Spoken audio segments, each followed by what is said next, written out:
Hey friend, this is episode number 540 of the And So podcast with Taylor Bradford. Let's get to it.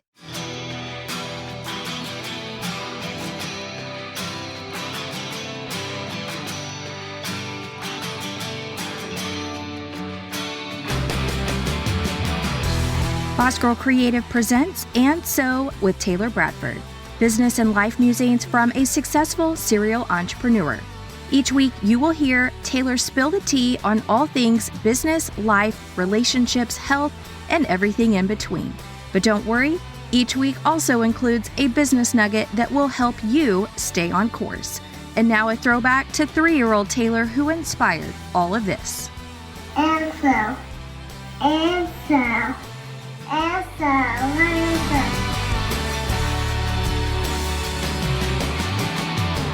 You know that moment when you almost post it, but then delete it again? Or the one where you tweak your sales page for the 6th time and still feel off? That's what the Clarity Shot is for. A voice memo response. You ask me your question, I reply within 24 hours with a clear, grounded next step. No overthinking, no spiral, just direction and action. Grab yours at bossgirlcreative.com/shot. Hello, beautiful friend. I am so grateful you are here, that you pressed play. We are in episode 540. Wow, that's amazing. And we are really close to the end of 2025. We are definitely in 4th quarter. I cannot believe we're almost halfway through October. What is this life? I don't even know. So let's get started on the topics for this week, plus other things, other fun things. So yeah. All right. I was able to get my first round of broccoli in the ground. We're talking about my garden. And I still have another few plants that I started a little bit later. So I'm succession planting some broccoli. I did add some pest cover for them because I really did battle worms last year, actually in the spring and fall in my broccoli plants. So I'm trying to reduce that this go around, but I did not calculate the footage correctly, or I got stiffed on the footage of the thing that I bought. So I have to get another one. So I haven't quite planted the second round of broccoli, which is ready to go in the ground, but I don't want to attract the worms just yet. So that's that. Almost all of my tomato plants, my fall plants, all my spring tomatoes are out of the ground, but almost all of my fall tomatoes are staked. They're all in the ground. They're all producing, or most of them are producing already. And, but they're not all staked. I think I have 3 plants left that I still have to stake, but I've got like 50 tomato plants out right now, or at least that's what it feels like. My pumpkins are almost all pulled out of the garden.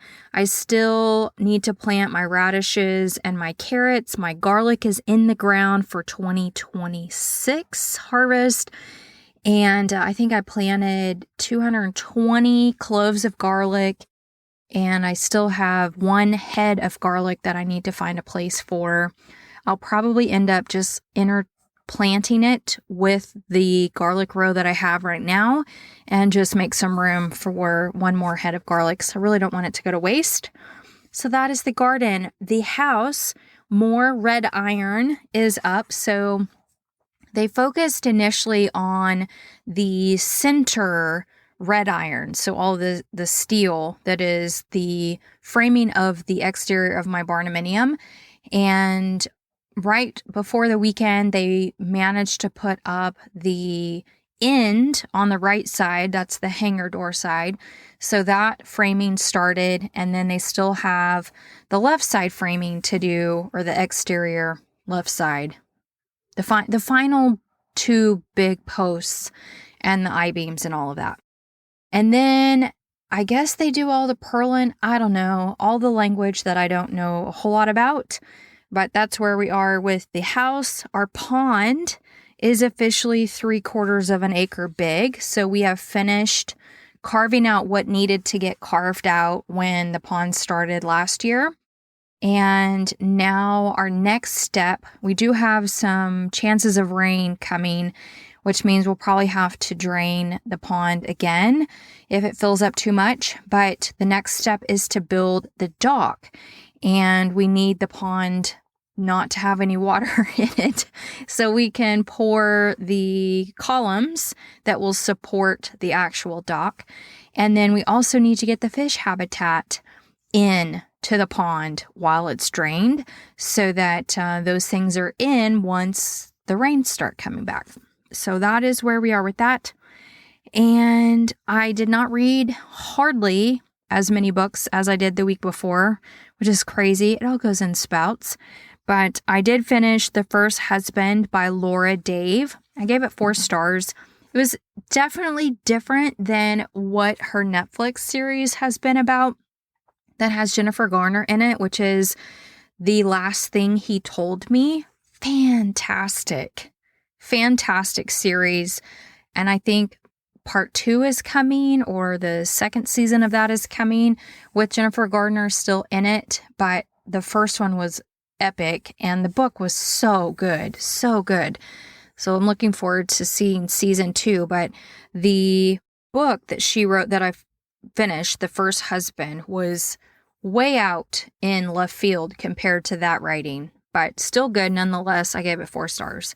And that is the only book that I finished last week. So I still am working through some books right now. And one that I started, Harlan Coben, or I think that's what his name is, not a fan of what I'm listening to. So I'm not sure if I'm going to DNR it or D&D it, whatever the phrasing is called. But I don't want to waste my time. And I'm like, okay, I'll give it another couple chapters to see if it gets me intrigued. But so far, no, it hasn't. It's called The Stranger by him. So we'll see. We did recently celebrate our 19th wedding anniversary. And I cannot believe that it has been 19 years. I really don't know where the time has gone, but 19 years married officially. In February, we celebrate, 2006. We celebrate 23 years together in February of 26. And so our 2026 year is the celebration of our 20th wedding anniversary in October, which is so crazy to think about. So crazy. Okay, now let's move into my search bar confessions for the week. So I am actually now recording. I moved one of my iMacs into my small recording area because I kept forgetting my laptop at the office.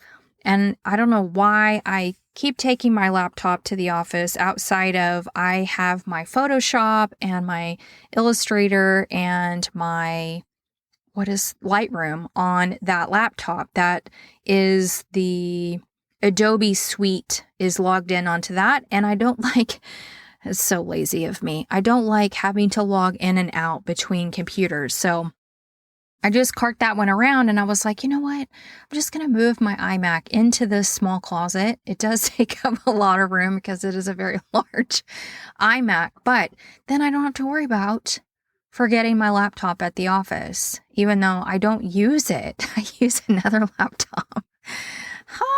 But I was really struggling because one of my search bars for this week is I cannot get my iMac to update. And as of this recording, I finally triggered, hey, you can actually upgrade into this next software, which is all I really wanted to do. And I didn't think I could jump to this one, that it just told me I could.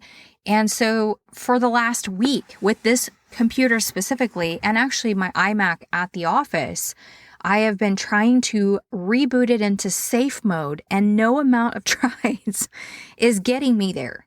And so I was really shocked to see the little red dot saying I have an update on this iMac. And I am was really excited to see that red dot. So as soon as I finish recording, you better believe I am going into that upgrade. I've already downloaded it. It's ready to go. I just have to install it, which is next. But I was like, I have to record, but I'm going to have that downloading in the background. So when I'm done recording, I can be like, yes, now it's time for you to install this update. So yeah, the little things make us giddy in life, the little things. So I search barred. I confess to myself, I cannot boot this iMac in safe mode. Help me. So yeah, and I'm doing that with the iMac at the shop too. I hope that I get a little red dot tomorrow. I actually tried through Terminal of all things to see if I could find the next update through Terminal, like force the computer to like do what it's supposed to do, because it just pinwheels. Like it'll check for updates and it'll just pinwheel for that. And then when you go to Apple's website to get the next iOS, it will link you back and then it'll say finding update, and it will not find the update. So, super frustrating. I also Googled King Crab Buffet Las Vegas because we are jetting off for a quick trip to Las Vegas coming up this weekend, and we would really like some king crab. And supposedly at the Wynn, there is a king crab buffet, a seafood buffet. So we have our fingers and toes crossed, because that used to be a really big thing in Vegas before COVID, and now it's not. So hopefully we have found the hidden gem at the Wynn. So I'll let you know. I also re-Googled, because I know I have recently Googled this, but I had to remind myself how to dehydrate cayenne peppers. So I did. I've had them drying, but they're not brittle enough, so I knew there was still some moisture in there. So I sent them into my Ninja Foodie on dehydrate mode at 135 degrees Fahrenheit for 3 hours, and they came out exactly how I wanted them to. Then I sent them through my coffee grinder, and they're now in a powder form, and now I just need some tiny mason jars to store the powder in, and it is just as potent as my garlic powder. Like, y'all, homegrown things are a bajillion times better than what you could ever find at the grocery store. It's crazy. It's crazy. I also was literally heartsick on the news about Diane Keaton, like shocked and just gutted, heartsick to hear that she passed at 79. She was one of my all-time favorite actresses. I loved her story. Fascinating life. Talented actress, like just an amazing actress. So very much feel that loss. Very much. As just a regular civilian. I'm not a celebrity, obviously, but really gutted to hear that news. So I had to do some Googling. And then I also Googled become a master gardener, because that is on my list of things I want to do. And so I wanted to find out all about what that actually entails. And I think signups are going to be in January for my county. And what they do is you agree to going through the program. I think it's 50 hours of education, and then you have to volunteer back those 50 hours in your community. And then you do continuing education and I think 20 hours of community service every year to maintain your status as a master gardener. And so I think I will tackle that. Attempt and tackle that in 2026. That is the goal, at least. And because I really want more education around gardening. I'd also really like to network with other gardeners local to me. And from what I can tell, I will probably be one of the youngest people involved in the Master Gardener program, but all the more the merrier. That's what I say. So that wraps up this week's Search Bar Confessions, and I'm really excited to talk about the business nugget this week, which, if you paid attention to the title for this particular episode, you kind of have an idea as to what I'm going to be diving into. So I saw something online and I had to talk about it. Apparently, Taylor Swift just outsmarted Google. Again. And it's honestly one of the smartest marketing moves I've seen in a while. Here's what happened. She released a song called Canceled with an exclamation point. And if you've been in internet land for more than 5 minutes, you already know what that word pulls up. Drama, think pieces, gossip columns, headlines that spiral, and for years, if you typed Taylor Swift canceled into Google, that's exactly what you got. But now, you search the same phrase and you land on her song. Boom. Narrative hijacked. Story reclaimed. Algorithm outwitted. And she's done it before. Remember when she dropped slut, ! As part of 1989 Taylor's version, a word that had been weaponized against her for years. And instead of trying to scrub it from the internet, she owned it.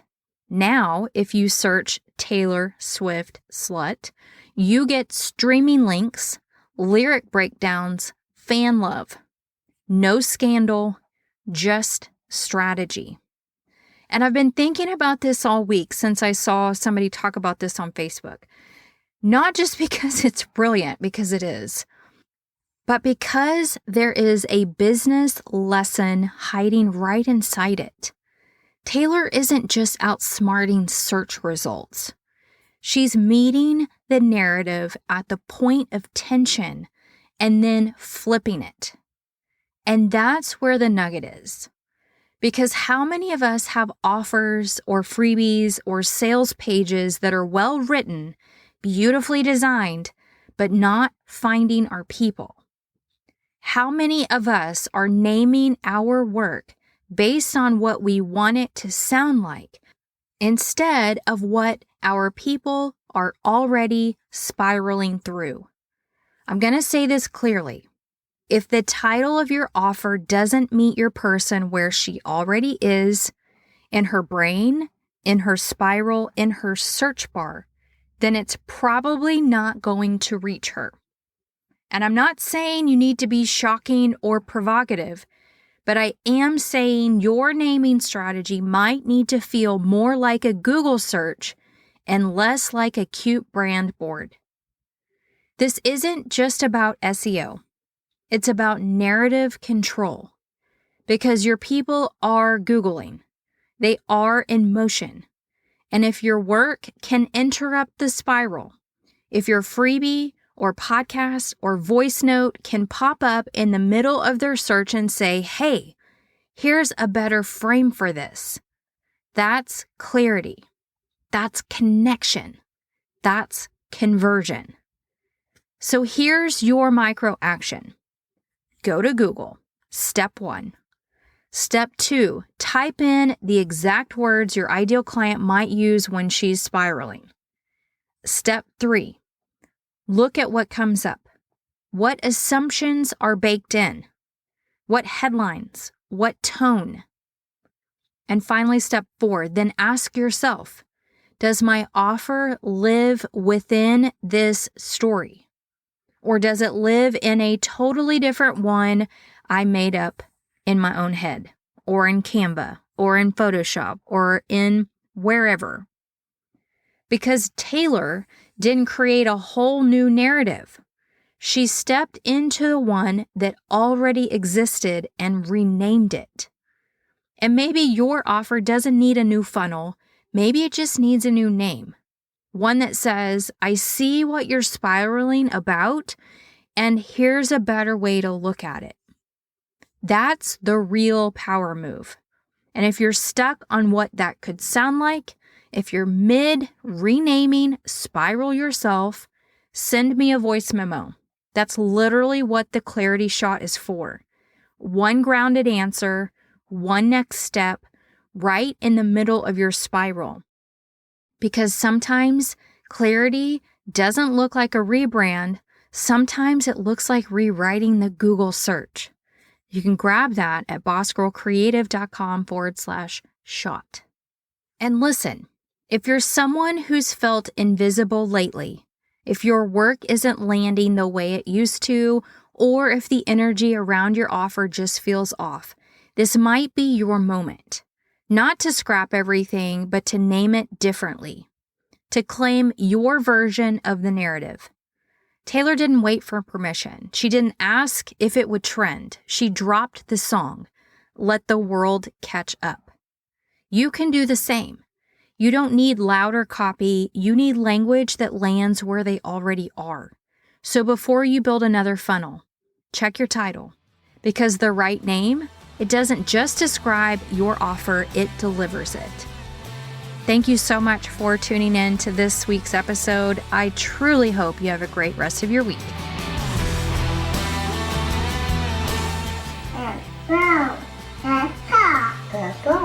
And like my 3-year-old self said, that is all for this week. Friendly reminder to rate and review my show wherever you are listening. And last but not least, I'd love to hear from you.